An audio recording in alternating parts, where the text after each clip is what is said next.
Okay, good afternoon, everybody. A packed room today. Thank you all for coming. President Trump is making America affordable again through his proven economic formula of powerful tariffs, fair trade deals, massive middle-class tax cuts, energy dominance, and aggressive deregulation. The overwhelmingly positive economic data released this week underscores the significant progress the president has already delivered. Tuesday's CPI report marked the latest confirmation that President Trump has defeated Joe Biden's inflation crisis. Since President Trump took office, core CPI has increased at just a 2.4% annualized rate, substantially lower than the 3.3% annual rate inherited from the Biden administration last January. Importantly, as inflation cools, Americans' wages are rising, giving the American people more purchasing power. And with what is likely going to be a record-breaking tax refund season in the next couple of weeks, the American people will be reaping the rewards of the massive tax cuts that were signed into law by the president. Thanks to President Trump's signing of no tax on tips, overtime, Social Security, boosting the child tax credit, and locking in the 2017 Trump tax cuts, independent estimates project the average American tax filer could expect up to an extra $1,000 bump to their tax refund next year. This is going to be a helpful boost to working families who are making ends meet. On the energy front, the national average price for a gallon of regular gas this week fell to its lowest level in 5 years, thanks to President Trump's drill baby drill agenda. According to Gas Buddy, the average price for regular gas on Monday was below $3 per gallon in 43 states, below $2.75 per gallon in 30 states, and at or below $2.50 per gallon in 17 states. In fact, gas prices were below $2 a gallon at stations in at least 19 states. Don't forget, this was unheard of just a couple of short years ago. Overall, drivers are projected to spend $11 billion less at the gas pump this year than they did last year, resulting in hundreds of dollars in critical savings for the average American family. We're also seeing the housing market rebound as borrowing costs ease and income growth outpaces home price gains. According to a new report also released this week from the National Association of Realtors, existing home sales in December rose to their fastest pace in 3 years. To further improve housing affordability, President Trump has recently announced and directed Fannie and Freddie to purchase $200 billion worth of mortgage bonds. As a result of these actions, mortgage rates have fallen to their lowest level in years. As of last Friday, rates for the average 30-year mortgage are down more than 1 full percentage point. Because of these significant declines, monthly housing payments are now at their lowest level in 2 years, and we expect this decrease to continue. As someone who was enormously successful in real estate, President Trump understands that owning a home is about more than just having a physical asset. It's about empowering young people to stake their claim in the American dream. It's about giving newlyweds a place to make their own and start a family. It's about promoting the spirit of hard work, determination, and yes, the rugged individualism that has made America the greatest country in the history of the world. President Trump knows America is strongest when it's a nation of owners, not renters, and he is determined to unlock that opportunity for as many Americans as possible. That's why he will outline additional housing initiatives during his major speech in Davos next week, and we look forward to seeing many of you there. Finally, this morning, President Trump unveiled a health care plan for America called the Great Health Care Plan, and a video message detailing his solutions to lower costs for all Americans and significantly improve our health care system. The Great Health Care Plan will accomplish this through 4 common sense pillars. Number 1, permanently lowering prescription drug prices. Congress can get this done by codifying President Trump's historic Most Favored Nation initiatives into law to guarantee Americans the same low prices for prescription drugs that people in other countries around the world pay. Additionally, by increasing consumer choice by making more verified, safe pharmaceutical drugs available for over-the-counter purchases. Number 2, the Great Health Care Plan will stop sending big insurance companies billions in extra taxpayer funded subsidy payments and instead send that money directly to eligible Americans to allow them to buy the health insurance of their choice.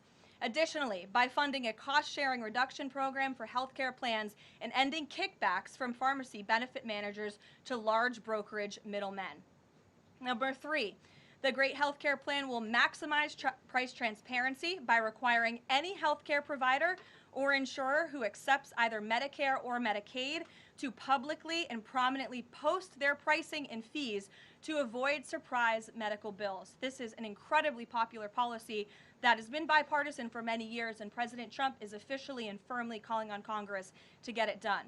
And number 4, holds big insurance companies accountable by requiring them to publish rate and coverage comparisons up front on their websites in plain English so consumers and everyday Americans can make the best purchasing decisions for them and their families. These are common sense actions that make up President Trump's great healthcare plan, and they represent the most comprehensive and bold agenda to lower healthcare costs to have ever been considered by the federal government. Congress should immediately take up President Trump's plan and pass it into law. For Americans watching at home, you can visit greathealthcare.gov right now for more information on the Great Healthcare Plan. And with that, we will open it up to questions. In our new media seat today, we have a familiar face, Riley Gaines. I'm surprised it took us a year to get you here, but I'm very happy to see you. I know you have a new podcast, The Riley Gaines Show, and so thank you. And you brought a beautiful baby and your lovely husband too, so thank you so much for joining. And why don't you kick us off? Absolutely. Well, thank you. First and foremost, congratulations to you. Being a girl mom will change your life in the best way possible. So excited you get to shop all the pink and the frilly and the bows. I was in Washington, D.C. earlier this week for the Supreme Court case. There were 2 arguments that were heard surrounding sex-based rights and if it's constitutional for states to pass laws that ultimately protect those rights for women. If the Supreme Court rules as anticipated in favor of maintaining these sex-based rights, is the administration prepared to take action against the states? I believe at this point it's 23 states that don't have those protections for women? Absolutely. And as you know, Riley, the administration already has done so. We've taken action in a number of fronts against these states who are failing to uphold the president's executive orders and this administration's policy of simply protecting women in women's sports and in women's private spaces. We've gone to the mat with large universities in this country as well to try to fight for what's fair and what's just for women and girls across the country. So I know you were at the arguments. I listened to them myself as a woman and as a former athlete, and I think the president speaks on common sense on this issue, that women's sports and private spaces should be protected, and that there are 2 genders, there are 2 sexes. That is not something we should be afraid to say in this country. And I think, frankly, it was quite alarming to not only hear a couple of justices gravel over that basic, fundamental, biological fact that men and women are different but inherently equal, but we are certainly different, and women deserve such rights. We hope and expect that the Supreme Court will rule in the right way on this matter. Thank you. Gabe. Caroline, thank you very much. A lot to talk about. Sure. Isn't there always a lot to talk about? What can you share about the president's meeting with Maria Corina Machado? Is it underway? What can you share about that? And then also, the president said yesterday that Delcy Rodriguez was, quote, a terrific person. Does the president trust the remaining members of the Maduro regime?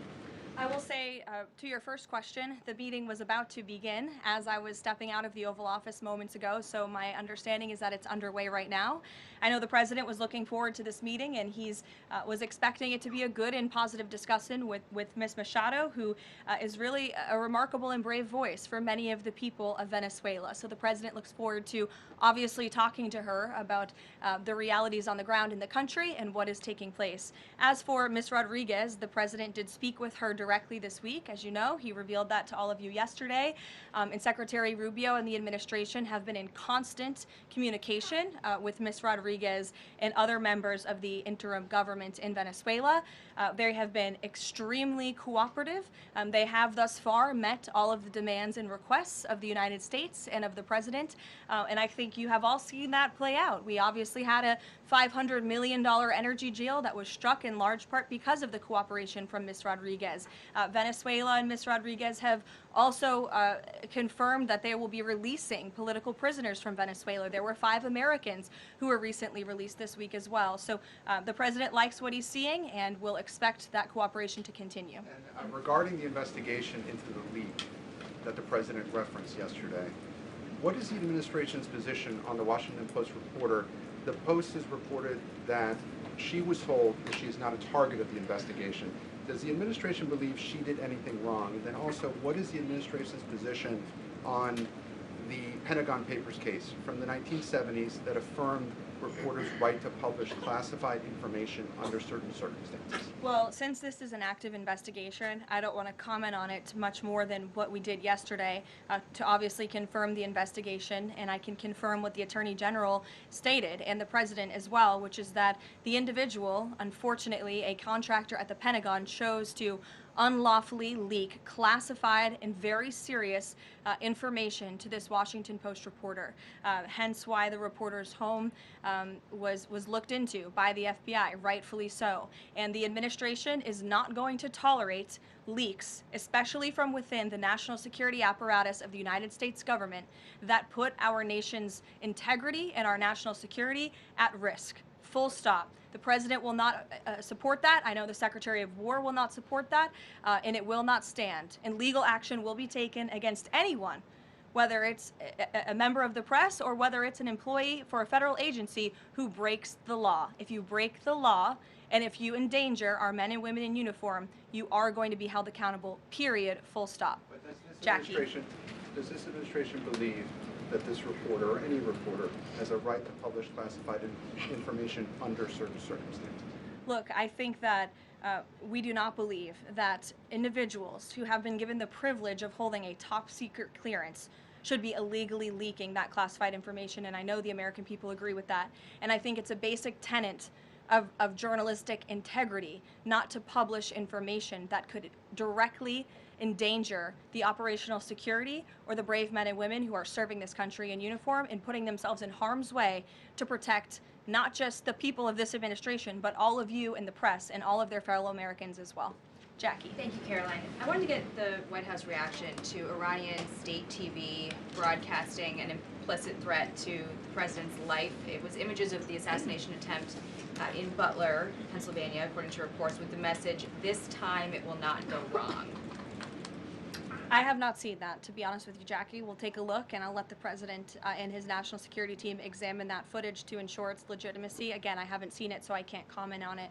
What I will say with respect to Iran is that the president and his team have communicated to the Iranian regime that if the killing continues, there will be grave consequences. And the president received a message, as he revealed to all of you and the whole world yesterday, that the killing and the executions will stop.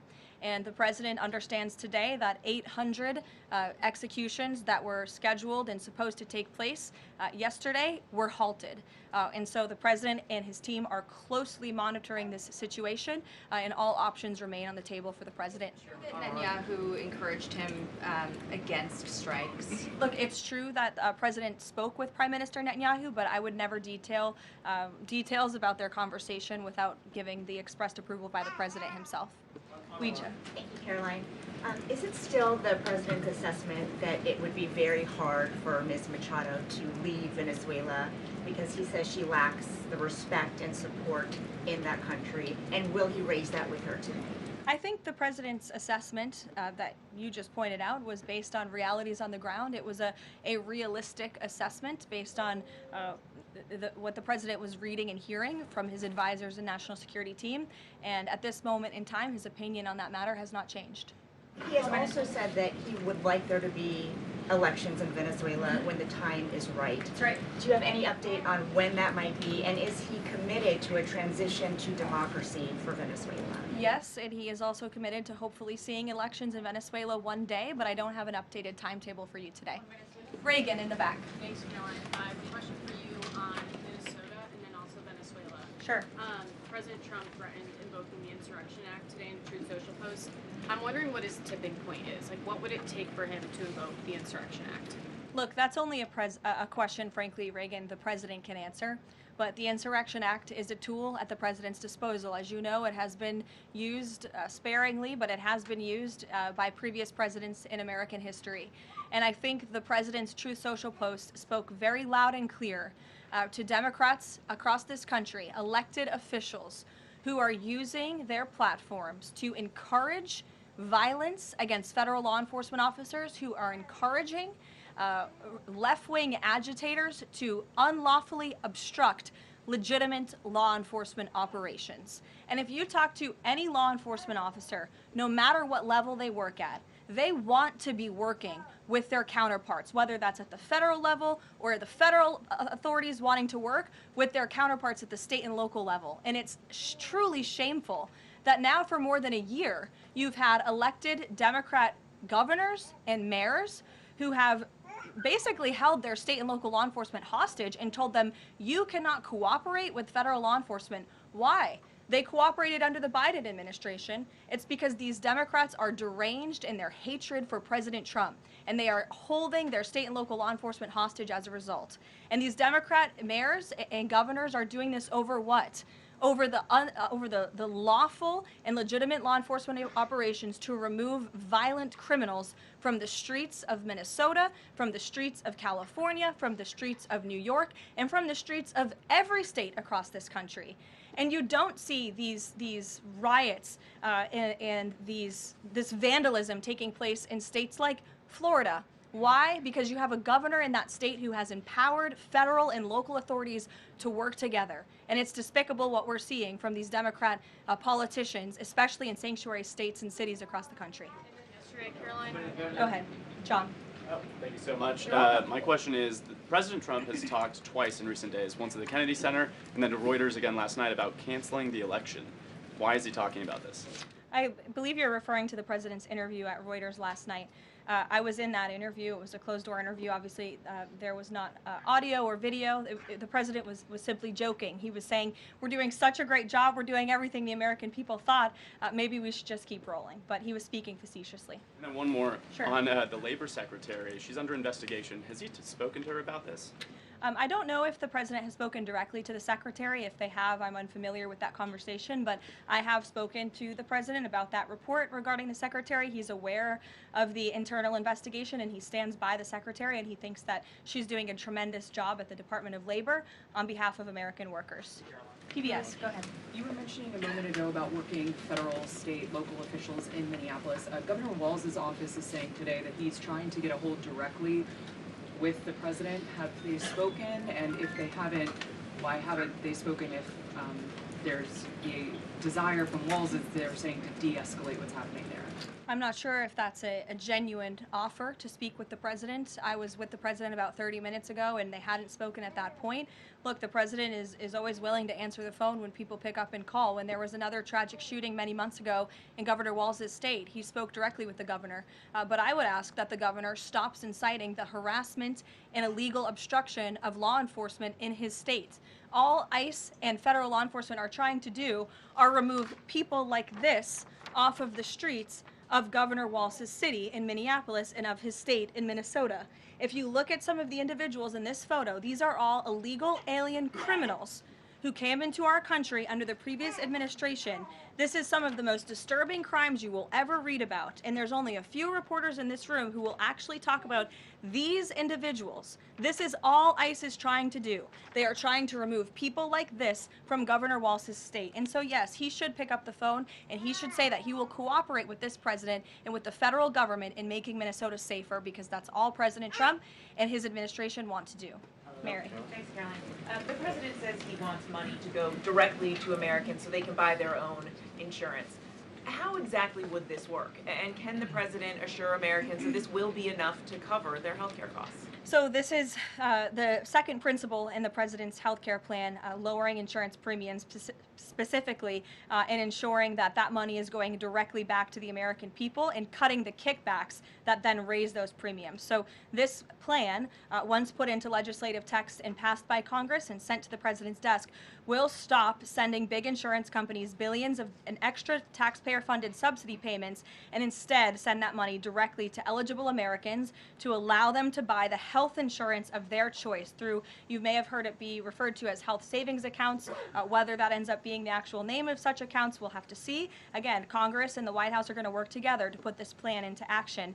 And then secondly, the Great Healthcare Plan will fund a cost-sharing reduction program for healthcare plans, which will save taxpayers at least $36 billion and reduce the most common Obamacare plan premiums by over 10%, and that's according to the Congressional Budget Office. But 20 million Americans in recent weeks have seen their health care costs soar. Can he assure them that if this plan is put in place, that they will be able to cover those costs? If this plan is put in place, every single American who has health care in the United States will see lower costs as a result. They will see more transparency.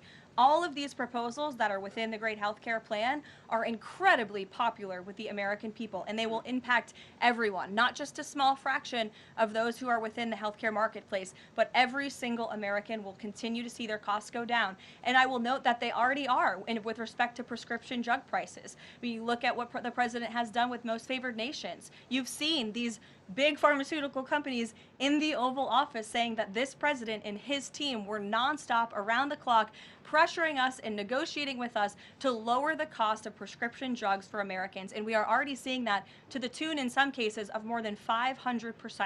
And that Trump RX website is something that the administration will be formally launching very soon, so Americans will have access to those lower costs of drugs.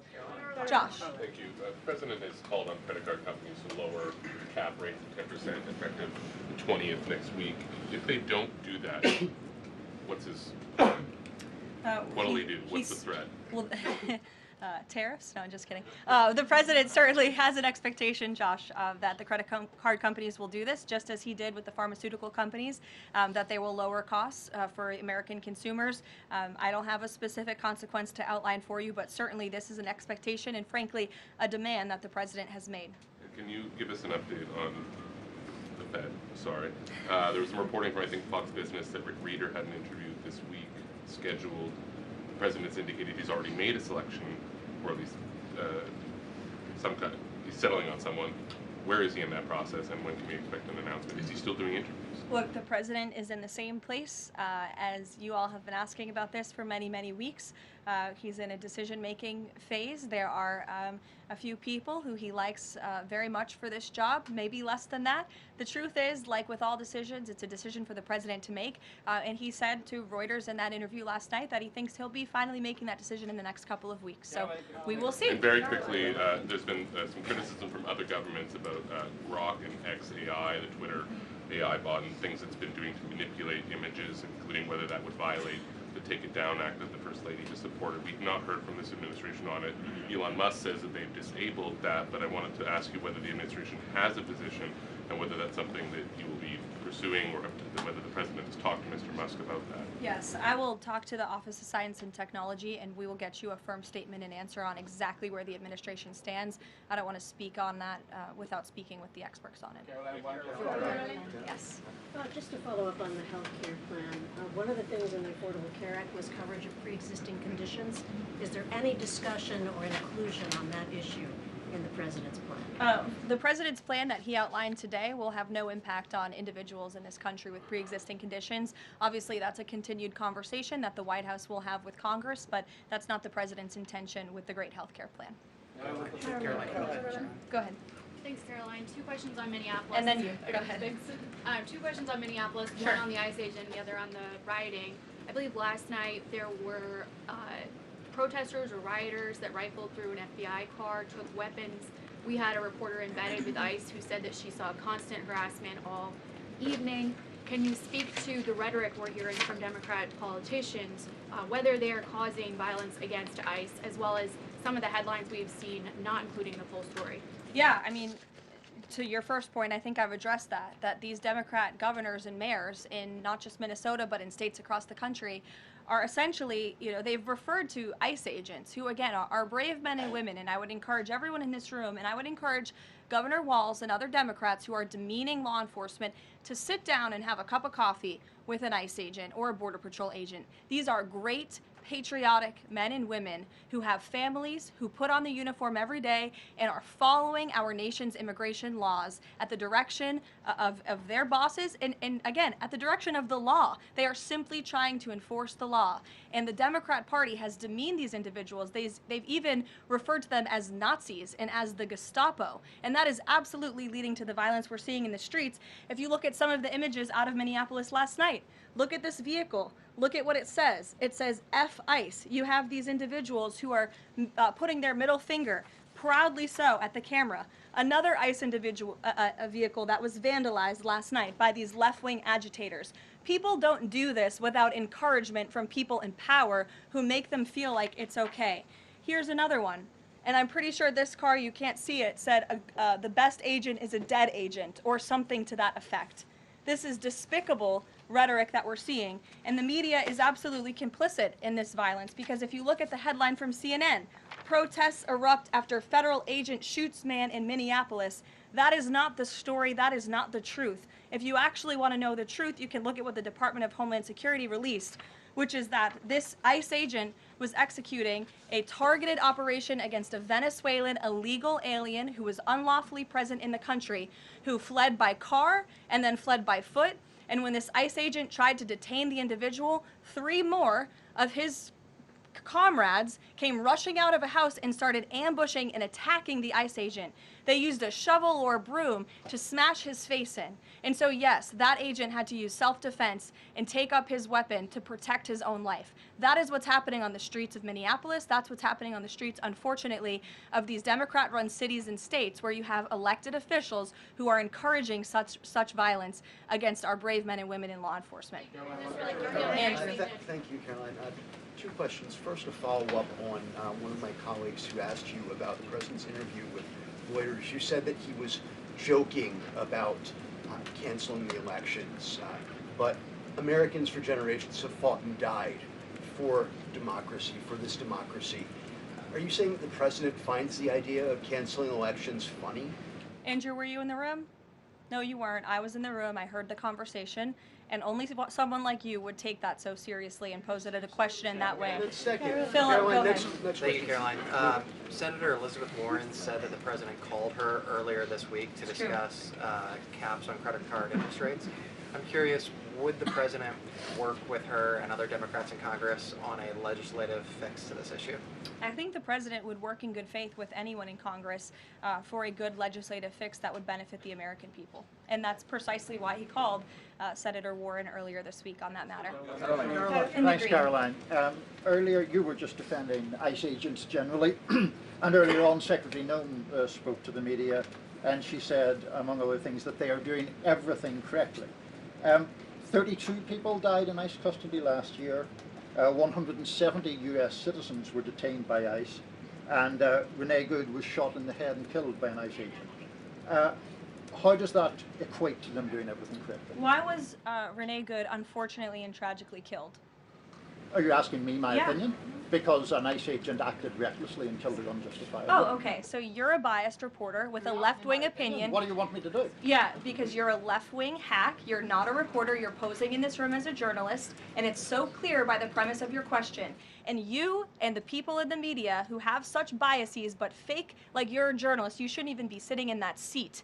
But you're pretending like you're a journalist, but you're a left-wing activist. And the question that you just raised and your answer proves your bias. You should be reporting on the facts. You should be reporting on the cases. Do you have the numbers of how many American citizens were killed at the hands of illegal aliens who ICE is trying to remove from this country? I bet you don't. I bet you didn't even read up on those stories. I bet you never even read about Laken Riley or Jocelyn Nungray or all of the innocent Americans who were killed at the hands of illegal aliens in this country.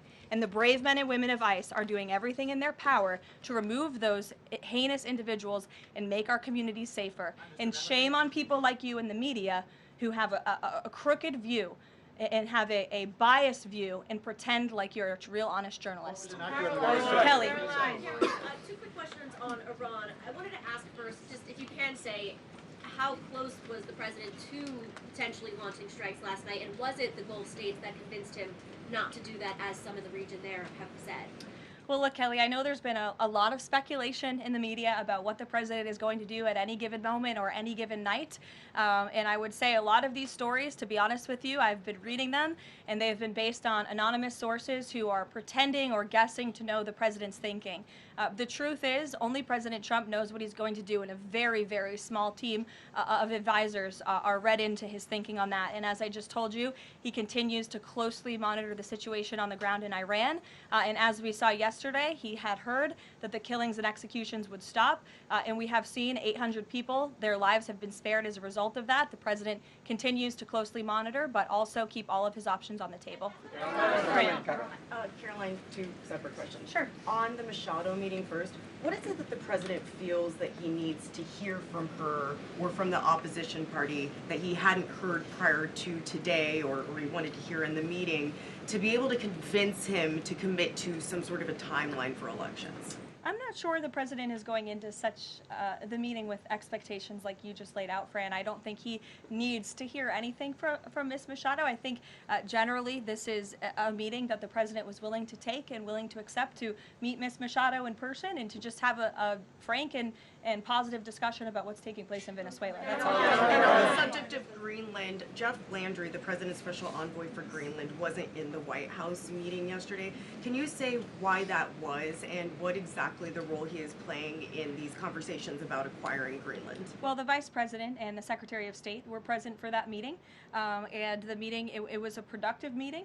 It was a good meeting, and in that meeting, the two sides agreed to really establish a working group of individuals who will continue to have technical talks on the acquisition of Greenland. Those talks will take place, I'm told, every 2 to 3 weeks, so this is a conversation the administration intends to keep having with the Danes and with the respected delegation from Greenland. But the president has made his priority quite clear. He wants the United States to acquire Greenland. He thinks it's in our best national security to do that. Indeed. There have been multiple instances of American citizens being detained by ICE, and I'm wondering what the administration is asking the agency to do, or what steps is the administration asking the agency to take to ensure that Americans are not wrongly arrested?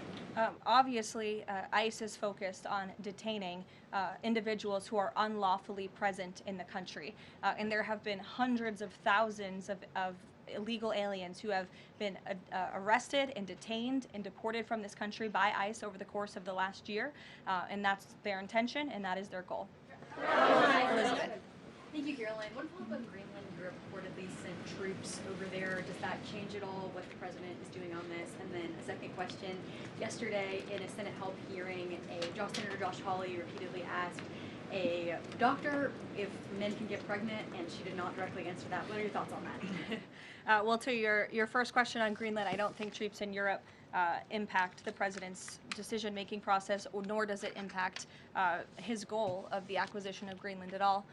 To your second question, I mean, anyone in their right mind with common sense who's speaking honestly and candidly will say that men cannot get pregnant. And I think I can attest to that myself. So thank you all very much.